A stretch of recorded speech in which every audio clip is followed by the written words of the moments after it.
जनता party Bihar में हार गई, फटाके पाकिस्तान में जाकर चलेगी। अगर लालू नीतीश का सरकार होता है तो सबसे ज्यादा खुद मोहम्मद साहबुद्दीन होंगे। सर, अब्दुल बारी सिद्दीकी ने कहा कि अगर सरकार में आए तो कोशिश करेंगे कि 5% मुस्लिम आरक्षण को भी एडजस्ट कर लिया जाए। कोशिश करेंगे। आपका आरक्षण में से 5% छीनने का षड्यंत्र ये सारे लोग कर रहे हैं।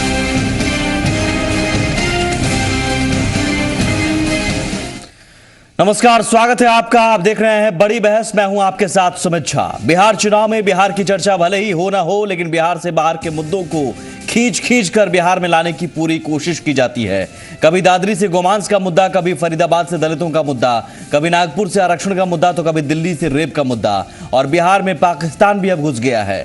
जी हां, 3 चरणों के चुनाव के बाद अब 2 चरणों की आखिरी लड़ाई बाकी है। और इस आखिरी लड़ाई में मुसलमानों के बहाने सियासी मोर्चाबंदी तेज हो गई है। कोई पाकिस्तान में पटाखे फूटने का डर दिखा रहा है, तो कोई मुसलमानों को आरक्षण देने का मुद्दा बना रहा है। सवाल साफ है, टीवी पर विज्ञापनों में या स्टूडियो में चर्चा में या फिर मीडिया में इंटरव्यू में नेताओं की जुबान पर विकास रहता है, लेकिन रैलियों में, जनसभाओं में जाते ही उस जुबान को क्या हो जाता है, जहां पाकिस्तान, मुसलमान और आरक्षण की बातें निकलने लगती हैं। इसी पर आज बड़ी बहस। अगर भारतीय जनता पार्टी बिहार में हार गई, फटाके पाकिस्तान में जाकर चलेगी। अगर लालू नीतीश का सरकार होता है तो सबसे ज्यादा खुद मोहम्मद साहबुद्दीन होंगे। सर, अब्दुल बारी सिद्दीकी ने कहा कि अगर सरकार में आए तो कोशिश करेंगे कि 5% मुस्लिम आरक्षण को भी एडजस्ट कर लिया जाए। कोशिश करेंगे। आपका आरक्षण में से 5% छीनने का षड्यंत्र ये सारे लोग कर रहे हैं। भारतीय जनता पार्टी बिहार में हार गई तो जय पराजय तो बिहार में होगी, फटाके पाकिस्तान में जाकर चलेगी। बिहार चुनाव का पाकिस्तान कनेक्शन। अगर लालू नीतीश का सरकार होता है तो सबसे ज्यादा खुद मोहम्मद साहबुद्दीन होंगे। मोहम्मद साहबुद्दीन। लालू नीतीश की जीत से खुश होंगे शहाबुद्दीन। सर, अब्दुल बारी सिद्दीकी ने कहा कि अगर सरकार में आए तो कोशिश करेंगे कि 5% मुस्लिम आरक्षण को भी एडजस्ट कर लिया जाए। 5% मुस्लिम आरक्षण को भी एडजस्ट कर लिया जाए। कोशिश करेंगे। मुसलमानों के बहाने सियासी मोर्चाबंदी।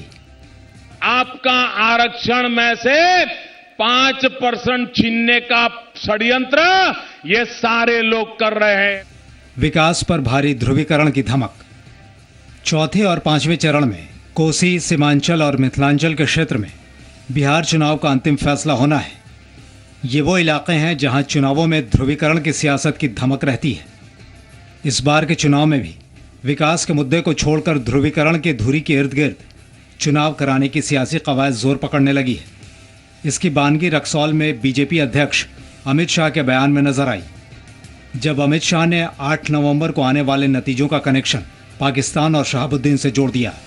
अगर भारतीय जनता पार्टी बिहार में हार गई तो जय पराजय तो बिहार में होगी, फटाके पाकिस्तान में जाकर चलेगी। आप चाहते हैं पाकिस्तान में फटाके चले? अगर लालू नीतीश का सरकार होता है तो सबसे ज्यादा खुद मोहम्मद साहबुद्दीन होंगे। मोहम्मद साहबुद्दीन। ध्रुवीकरण की धमक की बानगी एक और बयान में नजर आई, जब एक अखबार को दिए इंटरव्यू में आरजेडी नेता अब्दुल बारी सिद्दीकी ने सरकार बनने के बाद मुसलमानों को आरक्षण देने का रास्ता निकालने का दावा किया। लेकिन उनके ही पार्टी के मुखिया लालू प्रसाद यादव ने इस मुद्दे को बेतुका और फालतू करार दे दिया।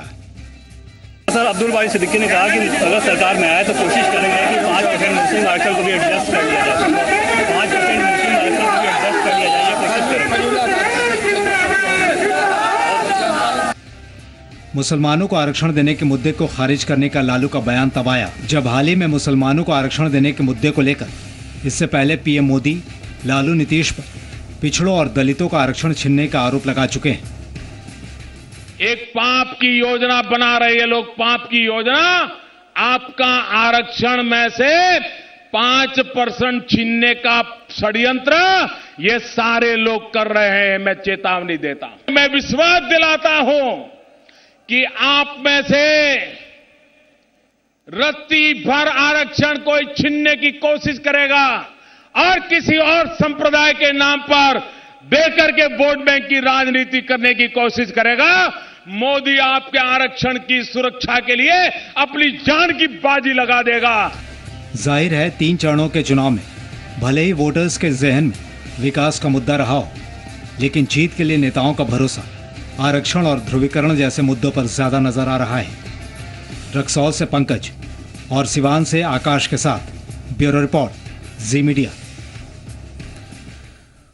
और बड़ी बहस में हमारे साथ पैनल में जो मेहमान मौजूद हैं, सबसे पहले आपको उनसे परिचय करवा दें। प्रोफेसर नवल किशोर यादव, विधान पार्षद बीजेपी के, मृत्युंजय तिवारी आरजेडी प्रवक्ता, सरवजहां फातिमा कांग्रेस प्रवक्ता और दानिश रिजवान साहब हमारे साथ हैं, हम पार्टी के प्रवक्ता।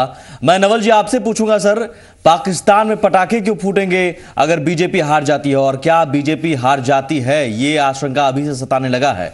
नहीं, आशंका देखिए, आशंका की बात नहीं है। कुछ बात जब पब्लिक में लीडर जाते हैं, लीडरशिप क्वालिटी भी वही है कि जिन संभावनाओं पर जनता नजर रखती है उन तमाम बातों के को सामने रखा जाता है। अमित शाह जी का कहने का तात्पर्य वो संभावनाएं बीजेपी के हार जाने का भी है। नहीं, या कि अगर ऐसे आतंक फैलाने वाले लोग जो नरेंद्र मोदी जी के जान के जालिम बने हुए हैं, पटना के गांधी मैदान में जिस तरह से पाकिस्तान में क्यों पटाखे फूटेंगे? आप मेरी बात को सुन लेना। जिस तरह से पटना के गांधी मैदान में बम ब्लास्ट करके जान लेने का प्रयास किया गया, या फिर बोध गया में, या पूरे भारत में जहां कहीं भी आतंकी हमले हुए हैं, उसका सुराग हर हाल में पाकिस्तान के आतंकवादियों से रहा है। इसलिए वो कह रहे हैं कि जिन लोगों को नेशन से मतलब नहीं है, जिन लोगों को देश से मतलब नहीं है, जिन लोगों को राज्य से मतलब नहीं है, वो बहुत ही खुश होंगे। तो 2010 में भी पाकिस्तान में पटाखे फूटे थे जब नीतीश जी जीते थे? नहीं, उस सवाल उस दिन वो बात नहीं थी ना, आज ये बात है ना। नीतीश जी ही जीते थे उस समय सर, नीतीश जी ही मुख्यमंत्री बने थे। इस बार वो जीतेंगे तो नीतीश जी भारतीय जनता पार्टी पहली दफा बिहार में अपने बलबूते पर सरकार बनाने जा रही है। कहा कि लालू नीतीश जी अगर जीतेंगे तो पाकिस्तान में पटाखे इसलिए कि हमारे खिलाफ वो पहले चुनाव नहीं लड़ रहे थे। आज हम आपके खिलाफ अगर कोई जीतता है तो पाकिस्तान का समर्थक हो जाता है क्या? नहीं है। अगर लोकतंत्र में इस तरह का बयान, लोकतंत्र में कैसा बयान? आपके खिलाफ कोई लड़ेगा और जीतेगा तो वो पाकिस्तान समर्थक हो गया? ये बताइए कि जिन लोगों ने बिहार में पकड़े गए हैं, क्या उनका पाकिस्तान के उनका कनेक्शन लालू नीतीश जी से है क्या? ये आप कह रहे हैं? लालू नीतीश से मतलब नहीं है। मतलब यह है कि लालू नीतीश जीतेंगे तो पाकिस्तान में पटाखे फूटेंगे। नरेंद्र मोदी जी को नहीं चाहने वाले हैं, जो नहीं देखना चाहते हैं, जो भारत पर हमेशा वो पाकिस्तान समर्थक है, तो उसका मतलब वो पाकिस्तान समर्थक है। ये आप गिरिराज सिंह जी वाले बयान याद दिला रहे हैं। पाकिस्तान ही ये सारा षड्यंत्र भारत को पीछे खींचने के लिए पाकिस्तान का ही षड्यंत्र। आप तय कर लीजिए, नरेंद्र मोदी जी को अगर जो नहीं चाहता है वो पाकिस्तान समर्थक हो गया? नहीं, समर्थक नहीं, वो वही लोग हैं। तो आप वही कह रहे हैं ना, पाकिस्तान के ही लोग हैं वो, सुमित जी, जो नरेंद्र मोदी जी को नहीं चाहेंगे। सुमित जी मेरी बात को भी आप सुनिए ना, इसको तोड़ मरोड़ के नहीं पे मैं नहीं पेश कर रहा हूं। बात पटना के गांधी मैदान में और पटना के प्लेटफॉर्म पर जो पकड़ा गया उसका लिंक कहां से था? बम्बई धमाके में जो पकड़े गए उसका लिंक कहां था? वो अगर वो लिंक है तो क्या उसका मतलब लालू नीतीश जी से है? उनका लिंक लालू नीतीश जी से आप ये कह रहे हैं? लालू नीतीश जी कहां लड़ाई में है? तो फिर आपने कहा, अमित शाह जी कह रहे हैं लालू नीतीश जी जीतते हैं तो पाकिस्तान में पटाखे फूटेंगे। मतदाताओं को यह बताना निश्चित रूप से जरूरी है कि तुम अलर्ट हो जा, जो भारत के अखंडता पर जिनकी नजर है, जो आतंकवाद के नाम पर पाकिस्तान में क्यों पटाखे फूटेंगे चाहता है, वो बहुत खुश होंगे। लालू नीतीश जी जीतते हैं तो पाकिस्तान में क्यों पटाखे फूटेंगे? मृत्युंजय जी, आपको समझ में आया बयान? देखिए, और सवाल क्या ये ध्रुवीकरण का है? ये जो 3 चरणों के चुनाव हुए सुमित जी, इसमें जिस तरह से अपनी हार भारतीय जनता पार्टी के नेता सामने देख रहे हैं, पूरा ताकत भारत सरकार यहां उतर गई थी, पूरा ताकत इन्होंने झोंका। इस हार की बौखलाहट में मानसिक रूप से बीजेपी के नेता दरिद्र हो चुके हैं। वोट से भी तो दरिद्र है, उनको वोट वाट मिला नहीं। तो अब इस तरह के बयान दे करके जब उनके सिरस्थ नेता माननीय प्रधानमंत्री जी इस तरह से इस स्तर पर आकर के यहां भाषण दे रहे हैं, जिन शब्दों का प्रयोग कर रहे हैं, इसके बाद अब कोई राजनीति का स्तर बिहार का ये संस्कृति और संस्कार रहा है, रिजवान साहब, आज तक कभी ऐसा नहीं हुआ था। रिजवान साहब, मैं समझना चाहूंगा करारी हार सामने देख करके ये हार का वाकई डर है, हार की आशंका है। देखिए सुमित जी, देश और दुनिया ने 28 अगस्त 2013 को देखा था। 28 अगस्त 2013 को बिहार की भूमि पे इंडियन मुजाहिदीन का चीफ यासीन भट्ट का अरेस्ट हुआ। अरेस्टिंग होने के बाद में एक पूछताछ का एक क्रम होता है, किसी भी क्रिमिनल की भी अरेस्टिंग होती है तो उससे पूछताछ होता है। लेकिन नीतीश कुमार जी की हुकूमत थी, आतंकवादी अरेस्ट होता है, इंडियन मुजाहिदीन का चीफ अरेस्ट होता है, और अपनी छवि को चमकाने के लिए नीतीश जी ने बिना पूछताछ किए उस आतंकवादी को बिहार से बाहर भेज दिया। क्या वही नीतीश जी जब बीजेपी के साथ थे? क्या वही नीतीश जी जब मांझी जी उनके साथ थे? उस समय मांझी जी उनके साथ थे। सुन लीजिए ना, मांझी जी उनके साथ पूरी बात सुनिए सुमित जी, पूरी बात सुन लीजिए सर, पॉइंट पर आइए ना। तो ऐसी बातें उठेंगी जब आप आतंकवादियों को मदद करेंगे, आतंकवादियों को अरेस्ट करके, मतलब मांझी जी भी आतंकवादियों को मदद करने में शामिल थे उस समय नीतीश जी के साथ थे। जीतन राम मांझी जी मुख्यमंत्री बने बिहार में, उस वक्त की मैं बात कर रहा हूं सर। 2013 में मांझी जी कहां थे? भारतीय जनता पार्टी 2013 में मांझी जी कहां थे? सुने मेरी बात सुन लीजिए सर। जीतन राम मांझी जी के हाथों में जैसे जब नेतृत्व आया, सर मुझे बताइए ना, आप बहुत तारीख की घटना एक घटना बताइए मुझे। आपने एक घटना का जिक्र किया ना, आपने तारीख बताई जैसे आतंकवादी को मांझी जी कहां थे पूछने की जरूरत, मांझी जी कहां थे? सवाल उठेंगे, मांझी जी कहां थे उस वक्त? आपने देखिए सुमित जी, जिस घटना का आपने जिक्र किया उस घटना के बाद मांझी जी सरकार में थे, मांझी जी भी नीतीश जी की साजिश में शामिल थे आपके मुताबिक। सुने सुमित जी सुन ले, नीतीश जी और उनके लोग मांझी जी की कितनी कद्र करते हैं, मांझी जी को नीतीश जी और उनके लोग कितनी कद्र करते हैं। एक मुख्यमंत्री को बिहार का एक गुंडा नीतीश कुमार जी के इशारे पे कहता है कि बिहार विधानसभा सर, आपने मेरे एक सवाल का जवाब क्या है? मांझी जी भी क्या नीतीश जी के साथ थे? एक सेकंड, मांझी जी जैसे दलितों का सम्मान, ये जवाब नहीं है, जवाब नहीं है, कितना जवाब नहीं है, जवाब नहीं है सर। दानिश जी, मांझी जी भी नीतीश जी के साथ थे ना उस समय, तो क्या आपने जो आरोप नीतीश जी पर लगाया है कि नीतीश जी ने आतंकवादियों की मदद की, उस मदद करने की साजिश में आपके द्वारा जो आरोप लगाया गया कथित साजिश में मांझी जी भी साथ थे? अब मैं बोल लूं जी, गृह मंत्री की जवाबदेही होती है किसी भी आतंकवादी से पूछताछ करना या इनको बेसरेंडर करा के दूसरे स्टेट को भेजना। सुन लेना, गृह मंत्री नहीं थे सुमित जी, गृह मंत्री की जवाबदेही होती है। अगर प्रत्यारोपण की, देखिए जैसे अभी छोटा राजन पकड़ा गया तो आप कहेंगे स्मृति ईरानी हस्तक्षेप कर ले, हो नहीं सकता है, यह गृह मंत्री की जवाबदेही होती है। और नीतीश कुमार जी बिहार के गृह मंत्री थे, मुख्यमंत्री थे, गृह मंत्री। साजिश की बात आपको कब पता चली? ये जो विधानसभा, बिहार विधानसभा के पटल में जब बजट सत्र के दौरान में ये सवाल उठे तो उन्होंने कहा था, जीतन राम मांझी जी मुख्यमंत्री के हैसियत से उन्होंने बिहार विधानसभा में कहा था, क्यों नहीं मांझी लालू यादव ने छोड़ा, आपने बताया एक सेकंड, देश हार गए, देश बात करेंगे, ऐसी बातें मत बोलिए, जनता देख रही है। वक्त कम है मेरे पास, खाता नहीं, अब तो एक सेकंड फातिमा जी को भी बोलने दीजिए। जी फातिमा जी, इन बयानों में क्या मैं देखूं? आपको नहीं लग रहा है सुमित जी की हास्यास्पद स्थिति हो गई हुई है हमारे दोनों बाजू बैठे हुए भाइयों की?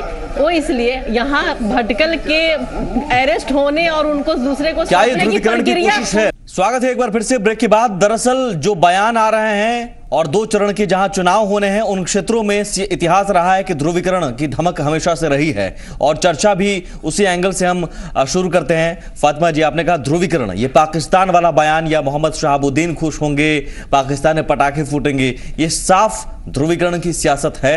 फातिमा जी देखिए सुमित जी, ये आज जो बयान आया ये साफ साफ हताशा दिखा रहा है। अभी बिहार चुनाव में इस तरह के बयान की कोई जरूरत नहीं थी। ये कोई मुल्क का चुनाव नहीं हो रहा। अगर ये हिंदुस्तान का चुनाव हो रहा होता तो इससे हमारे पड़ोसी मुल्क पे फर्क पड़ता है, या पड़ोस में भी अगर चुनाव होता है तो उससे हमको फर्क पड़ता है। तो इस तरह की बातें की जा सकती है, लेकिन बिहार एक स्टेट है, इसका असर यूपी में पड़ सकता है, इसका असर बंगाल में पड़ सकता है। इस तरह की बातों का वही कह रहे हैं कि बीजेपी को जब अपनी जमीन खिसकती हुई नजर आ रही है तो उन्होंने एक आखिरी मौका, जो अभी सीमांचल और मिथिलांचल में चुनाव पोलराइज के लिए जब देखा उन्होंने कि कोई हथकंडा उनका नहीं काम आ रहा है, उनके 3 महीना से पूरे मंत्री, पूरा कैबिनेट दिल्ली का यहाँ बैठा हुआ है, तो उन्होंने ये इस्तेमाल कर दिया। अच्छा, मैं फातिमा जी, मैं इसमें एक चीज ऐड करूंगा। ध्रुवीकरण की बात हो रही है, बयानों के जरिए अगर बीजेपी ध्रुवीकरण करने की कोशिश कर रही है तो फिर महागठबंधन क्या कर रहा है। आरजेडी नेता अब्दुल बारी सिद्दीकी साहब का बयान आया है, मुसलमानों को आरक्षण हम देंगे। पक्ष में हैं आप? सुमित जी, पहले मेरी इस बात को कंप्लीट करने दे। अभी जो मेरे दोनों भाई कह रहे थे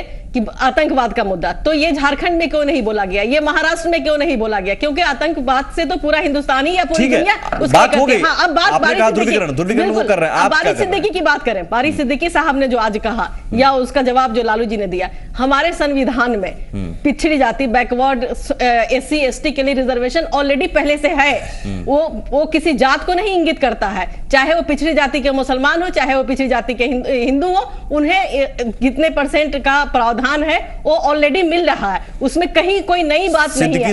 अभी नई बात देखिए, भागवत जी के बोल रहे हैं, नहीं, भागवत जी के बोलने के बाद एक नई शुरुआत जरूर हुई, एक नई बात चर्चा में आई कि इकोनॉमिकली तौर पे, सोशली तौर पे जो लोग कमजोर हैं, जो अग्रणी जाति से भी हैं, जो अपर कास्ट से भी हैं, उनके लिए भी आरक्षण होता है। सिद्दीकी साहब के एक अलग मुद्दा है। अब्दुल बारी सिद्दीकी साहब के बयान को आप ध्रुवीकरण से जोड़कर नहीं देखेंगे? नहीं, कोई सिद्दीकी साहब ने कोई नई बात नहीं की। ये हमारे संविधान में है कि बैकवर्ड मुसलमानों को आरक्षण, मुसलमानों को उन्होंने कहा है। नहीं, बैकवर्ड देखिए, बैकवर्ड में मुस्लिम भी आते हैं, आज भी वो उन्होंने साफ तौर पर कहा कि मुस्लिमों को आरक्षण देने का रास्ता निकाल लिया जाएगा। पीएम मोदी के बयान पर प्रतिक्रिया देते हुए उन्होंने कहा, हालांकि अलग बात है कि लालू जी ने कहा कि ये फजुला बात है, फालतू बात है। सुमित जी, बात को पूरी होने दे। प्रधानमंत्री ने कहा कि हम ये लोग आपके आरक्षण के % को छीनना चाहते हैं। किसको आप इंगित कर रहे हैं? बारी सिद्दीकी ने कहा कि मुसलमानों के लिए हम आरक्षण की व्यवस्था करेंगे। ऑलरेडी पिछड़ी जाति के मुसलमानों को, बैकवर्ड मुस्लिम को मिल रहा है, ये संविधान में है। मुझे बताइए ना, कहीं कुछ नई बात नहीं है। सिद्दीकी साहब को बोलने की जरूरत क्यों पड़ती है? क्यों बोल रहे हैं? सिद्दीकी साहब को बोलने की ध्रुवीकरण के लिए बिल्कुल नहीं है, ध्रुवीकरण के लिए बिल्कुल नहीं है। ऑलरेडी ये चीज है, ये प्रावधान है। मृत्युंजय जी, लालू जी प्रावधान है। लालू जी अगर कह रहे हैं फजुलाबाद, तो क्या मान लिया जाए कि मुसलमानों को आरक्षण देने पर कोई चर्चा नहीं होनी चाहिए, हम चर्चा ना करें? देखिए सुमित जी, ऐसा है कि माननीय प्रधानमंत्री ने जिस तरह से आरक्षण के मुद्दे पर मुंह खोल करके जो बातों को इंकित किया है, इससे स्पष्ट है कि वो ध्रुवीकरण चाहते हैं। और इस बात की जरूरत, इस बात की जो मोहन भागवत जी ने कहा, उस पर ये नहीं कह रहे। मैंने जो पूछा सिद्दीकी साहब के बयान के बाद लालू जी साहब ने क्या कहा, सिद्दीकी मुसलमानों को आरक्षण ले जाने का रास्ता निकाल दिया जाएगा। पार्टी तो कह रही है कि जाति जनगणना प्रकाशित करो। सर मृत्युंजय जी, उस आधार पर जो है कहां जा रहे हैं सर? मैं फिर बाकी मेहमानों के पास चला जाऊंगा, मेरे पास कम होता है। जवाब अगर आपको देना हो तो दीजिए सर। बात को आप हमारे मुंह में थोप रहे हैं। कौन सी बात है? उन्होंने कहा, कैसे पता चल गया कि मैं क्या बात आपको? सिद्दीकी साहब ने जो बातें कही, उसका जवाब हमारे राष्ट्रीय अध्यक्ष जी ने क्या कहा? तो अभी इन बातों की मतलब मान लिया जाए कि मुसलमानों को आरक्षण देने पर चर्चा नहीं होनी चाहिए। जिस बात को लेकर के उन्होंने जिस संदर्भ में उन्होंने कहा है, संदर्भ में आप उनका बयान दिखाइए। नहीं बिल्कुल फजुला बात है, बयान दिखाइए। लालू जी ने कहा फजुला बात है ना? नहीं फजुला, आप उनका बयान दिखाइए सिद्दीकी साहब। ये लोग पत्रकारों ने क्या पूछा, पत्रकारों ने क्या पूछा, एक सेकंड सर, उन्होंने क्या कहा पहले वो दिखाइए। मृत्युंजय जी, लालू जी ने कह दिया फजुला बात है। भाई क्या लालू जी ने किन बातों को कहा? अच्छा, लालू जी ने किन बातों को कहा, उस पर भी आपको स्पष्टीकरण चाहिए क्या? आपके बड़े नेता हैं, आपके बड़े नेता हैं, हमारे नेता क्या? उन्होंने कह दिया, अब्दुल बारी सिद्दीकी साहब के बयान ये हैं, सवाल भी उन्होंने सुना है। लालू सर, वो अखबार को उन्होंने इंटरव्यू दिया था, मृत्युंजय जी समझिए भी कुछ। और अखबार को दिए इंटरव्यू में जो बयान आया उस पर रिएक्शन पूछा गया, वो आपने सुना, सवाल क्या पूछा गया? अब्दुल बारी सिद्दीकी साहब ने ये कहा है कि मुस्लिमों के आरक्षण के लिए एडजस्ट किया जाएगा। लालू जी ने कहा ये फजुला बात है। देखिए तो समझ लें कि मुस्लिमों को आरक्षण देने पर कोई चर्चा नहीं हो। इस बात को अभी छेड़ करके ये प्रधानमंत्री जी जिस तरह से वोटों के, अरे ये तो प्रधानमंत्री जी ने छेड़ा, सिद्दीकी साहब ने। प्रधानमंत्री जी चाहते हैं वोटों का ध्रुवीकरण करना। बिहार की जनता राजनीतिक सूझबूझ रखती है, ये किसी कीमत पर कामयाब नहीं होगी। ध्रुवीकरण कौन कर रहा है? लोग तो चाहते हैं, ध्रुवीकरण कौन कर रहा है? गठबंधन वाले लोग की वोट भाट है नहीं, मुँह से बोल के वोटवा हमारे पास है। तो ऐसा है सुमित जी कि लालू यादव जी को और नीतीश कुमार जी को न हिंदू से लेना है, न मुसलमान से लेना है, न जादव से लेना है, न रिजर्वेशन से लेना है। ये पाखंडियों का जमात है, इनको परिवार बेटा बेटी से लेना है। उसके एडजस्टमेंट के लिए किसी सीमा तक जा सकते हैं। देखिए, और अभी ये कह रहे हैं, एक सेकंड सर, नहीं मुद्दे से बेटा बेटी पर आप अपने एनडीए में कितना बेटा बेटी को टिकट दिए हैं, ये आप सही कीजिए। एक सेकंड नवल जी, नहीं बेटा बेटी के लिए एनडीए में रामविलास पासवान जी के बेटा, मांझी जी के, एक सेकंड, सारा लोगों का है। आप कहे भाई बोले नवल जी, लालू जी का बेटा आपको नहीं, नवल जी सर जवाब पर आइए सर, नवल जी जवाब पर आइए सर। मेरा सवाल सीधा है, प्रधानमंत्री नरेंद्र मोदी जी को भी बोलने की जरूरत क्यों पड़ती है कि आपका आरक्षण छीनकर खास संप्रदाय को दे दिया जाएगा? वो खास संप्रदाय कौन है, क्यों नहीं क्लियर करते हैं? फिर आप क्लियर कर दे रहे हैं ना जी, बताइए। वही आप समझ लीजिए। देखिए, मोहन भागवत जी के बयान पर इन लोगों ने कहा कि हम रिजर्वेशन खत्म करना चाहते हैं, जबकि सत्य यह है कि मंडल कमीशन से लेकर कर्पूरी ठाकुर जी के रिजिम में हमने रिजर्वेशन लागू कराया है। हमारी पार्टी की समर्थन थी। प्लीज आज पर आइए। दूसरी बात, सुमित जी, कि इसमें किसी ने कहा यह दुष्प्रचारित करना चाहते थे, नरेंद्र मोदी जी ने सच कहा। जो सक्षर कमेटी बना के रिपोर्ट आए उस पर सोनिया गांधी से लेकर और तमाम लोगों का सहमति था कि 5% पिछड़ों की रिजर्वेशन से काट के अलग से मुसलमानों को दिया जाए। तो उन्होंने कहा कि मैं इसको नहीं चाहता हूं कि पिछड़ों से कोई खिलवाड़ हो। ये लोग हैं जो तुम्हारा हक काट के चाहते हैं मुसलमानों में देना। आप क्या चाहते हैं? आप क्या चाहते हैं? तो आप क्या चाहते हैं फिर? हम तो यह चाहते हैं कि अगर करना है तो लालू जी बतावे ना। आप क्या चाहते हैं? चलिए उनकी बात हुई, आप क्या चाहते हैं फिर? जो भारत का संविधान कहता है वो चाहते हैं। अलग से कोई आप मुसलमानों को अलग से आरक्षण देने के पक्ष में नहीं है? मिल ही रहा है। अभी फातिमा जी ने बताया आरक्षण उनको नहीं मिल रहा है, पक्ष में नहीं है ना, उनको मिल ही रहा है। तो अलग आप देखिए, जब इनको मिल रहा है तब के आरक्षण के आप इसका मतलब सच्चर कमेटी की सिफारिशों को सुमित जी मैं बहुत सीधे अलग रख देंगे। नहीं, एक मुद्दा को और मैं स्पष्ट आपको करना चाहता हूं। जो अमित शाह जी ने कहा कि पटाखा फूटेंगे पाकिस्तान, उसको उससे मुसलमानों आरक्षण पर कदापि नहीं देखा जाए। आरक्षण पर आए उन्होंने मैंने नहीं देखा, आप खुद बता रहे हैं मुसलमानों से जोड़कर ना देखा जाए। कौन देख रहा है मुसलमानों से जोड़कर? अभी जो आप पाकिस्तान से इन लोगों ने जो कहा, पाकिस्तान की चर्चा ला क्यों रहे हैं आप? पाकिस्तान की चर्चा ला क्यों रहे हैं? अपराधियों आतंकवादियों से जोड़ के देखा जाए।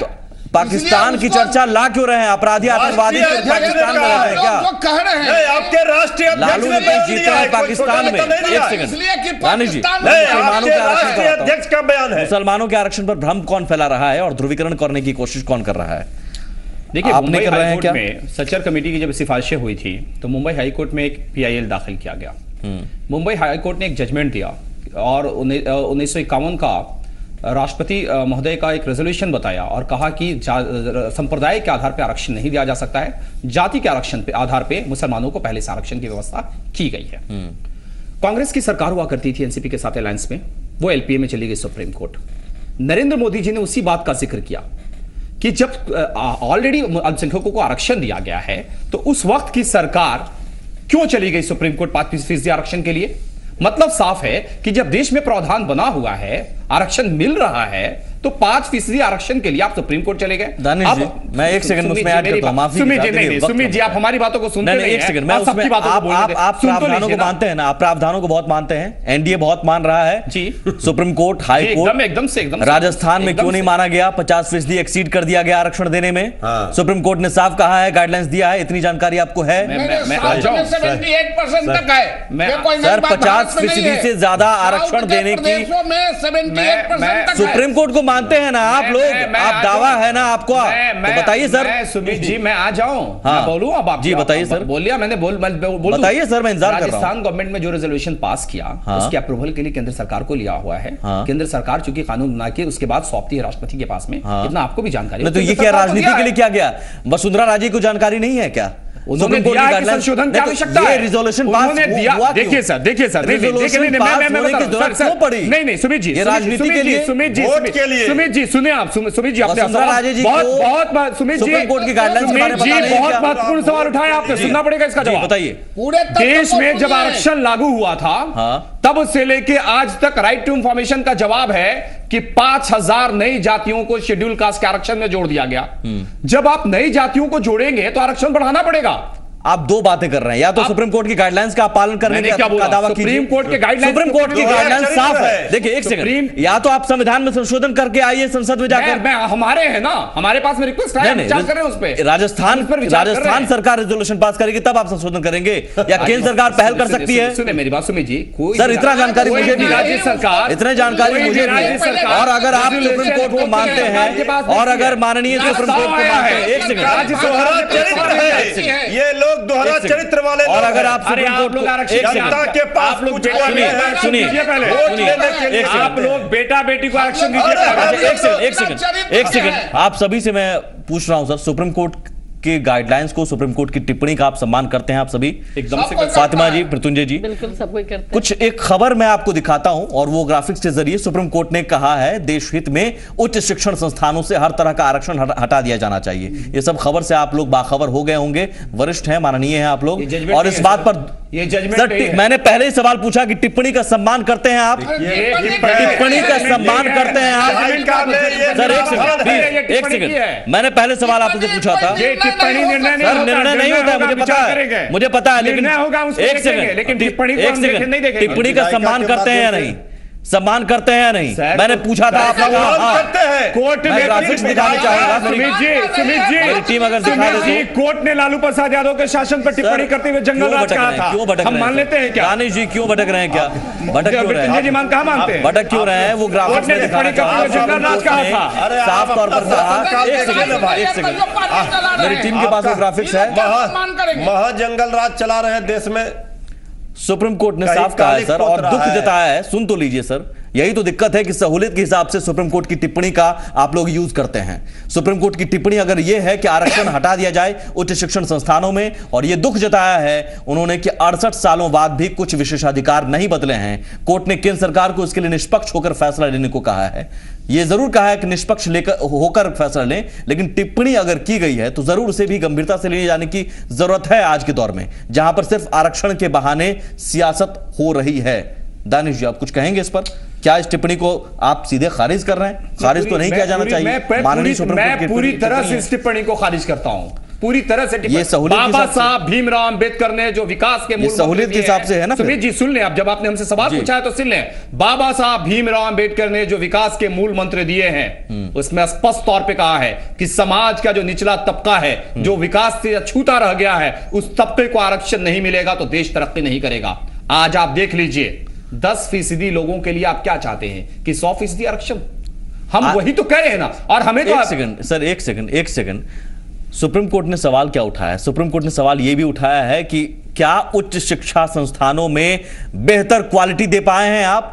आरक्षण एक विकल्प है, आरक्षण एक जरूरी विकल्प है, लेकिन साथ ही साथ आप अंबेडकर साहब का जिक्र कर रहे हैं तो उन्होंने यह भी कहा था कि बेहतर शिक्षा भी मिले, उनका यह भी सपना था। तो ये सरकारों की जवाबदेही है ना। केंद्र सरकार में कौन है? नीतीश जी। केंद्र सरकार में कौन है और राज्य सरकार में कौन है? मृत्युंजय जी और फातिमा जी आप जवाब दे दें। बड़ी बहस के आखिरी पड़ाव पर है मैं। फातिमा जी, मैं आपसे शुरू करूंगा, और बहुत छोटा छोटा जवाब आप सभी से। ध्रुवीकरण की सियासत यकीनन सभी पार्टियां कर रही हैं और करती रही हैं उन इलाकों में, लेकिन क्या इस बार के मुसलमान वोटर, मैं सियासत से ऊपर उठकर अगर आपसे पूछूं तो क्या इस बार की मुसलमान वोटर ध्रुवीकरण की जाल में फंसने को तैयार हैं? आपको लग रहा है, एक पार्टी के नेता होने के नाते भी और एक उस वर्ग से प्रतिनिधित्व आप कर रही हैं, उस लिहाज से भी? हमें नहीं लगता है कि मुसलमान कभी ध्रुवीकरण के चक्कर में पड़ते हैं। सेकेंड थिंग कि ये खेल बीजेपी खेल रही है। बीजेपी को जब अपनी जमीन खिसकती हुई नजर आई है तो अपना पोलराइजेशन करने के लिए पीछे भी आपको याद होगा कि गिरिराज सिंह के बयान पर ही है। पीछे भी गिरिराज सिंह सवाल यही है कि ध्रुवीकरण का खेल कौन कर रहा है? सब कर रहे हैं। नहीं, बीजेपी सभी कर रहे हैं। बीजेपी कर रही है। सिद्दीकी साहब ये बयान क्यों उछाल रहे हैं? प्रधानमंत्री के मुंह से ये निकलना, बयान उछाल रहे हैं, इसके पीछे वजह ये आपने अच्छा कहा कि मुसलमान के जो मुस्लिम वोटर हैं वो इस ध्रुवीकरण के जाल में नहीं फंसे, विकास के मुद्दे पर वोट करें, और मेरे ख्याल से अपील सबसे यही होनी चाहिए। सुमित जी, ये अगर कांग्रेस के लोग कहें तो मुझे ठीक नहीं लगता है। लोकसभा चुनाव हुआ था, देश ने इनका चरित्र देखा है कांग्रेस के नेताओं का, किस तरह से जेडीयू के कैंडिडेट को इन्होंने पैसा देकर मैनेज कर लिया और मुस्लिम वोट गोलबंद करने के लिए अपने प्रत्याशी को जीता। मैडम आप बोलने दीजिए, मैडम आप बड़ा बहुत बीच में बोलती है। आप बोलती है तो मैं कुछ बोलता हूं क्या? जल्दी से। कांग्रेस के प्रत्याशी ने किस तरह से अख्तरुल इमाम को मैनेज किया और पूरे देश में सांप्रदायिक कार्ड खेलने की कोशिश करी, उसका नतीजा आपने अभी पाकिस्तान के बहाने क्या किया जा रहा है? पाकिस्तान के बहाने नहीं, 90 के दशक को मोहम्मद शहाबुद्दीन खुश होंगे, भारतीय जनता पार्टी आ जाएगी, ये क्या लालू जी कहते हैं भाजपा आ जाएगी इसलिए हमें वोट दीजिए, अडवाणी जी को हमने जेल भिजवाया, हमें वोट दीजिए। नवल किशोर जी, मुसलमानों को क्या ध्रुवीकरण के बहाने ही आप लोग ये मानकर चल रहे हैं कि उनका वोट ले सकते हैं? क्या विकास के मुद्दे पर उन्हें बिजली पानी सड़क नहीं चाहिए? क्या उन्हें दवाई पढ़ाई और कमाई नहीं चाहिए? क्यों नहीं उन मुद्दों पर बात होती है? अमित शाह जी और मोदी जी इधर आते हैं तो कहते हैं पढ़ाई कमाई दवाई, और रक्सौल में जाते हैं तो पाकिस्तान में पटाखे फूटेंगे। अच्छा स्टीरियो सिस्टम है कि सब जगह एक के बात बोलेंगे। नहीं, तो रक्सौल में जाकर 3 चरण के चुनाव होने के बाद रक्सौल में जाकर कहते हैं पाकिस्तान में पटाखे फूटेंगे। उन्होंने साफ कहा कि जो अपराधी हैं, जो आतंकवादी हैं, जिनको मददगार को तो बोलेंगे। चलिए, इसका मतलब सब समझ रहे हैं, लेकिन मुसलमान के वोटर भी अगर हैं तो वो भी आज विकास के मुद्दे पर ही जहन में उनके रहेगा वोट करने के वक्त में। ये मैं उम्मीद करता हूँ। माफी चाहूंगा मृत्युंजय जी, माफी चाहूंगा। वक्त यहीं पर खत्म हो रहा है। बहुत शुक्रिया आप सभी का। सरकार को उखाड़ फेंकना है।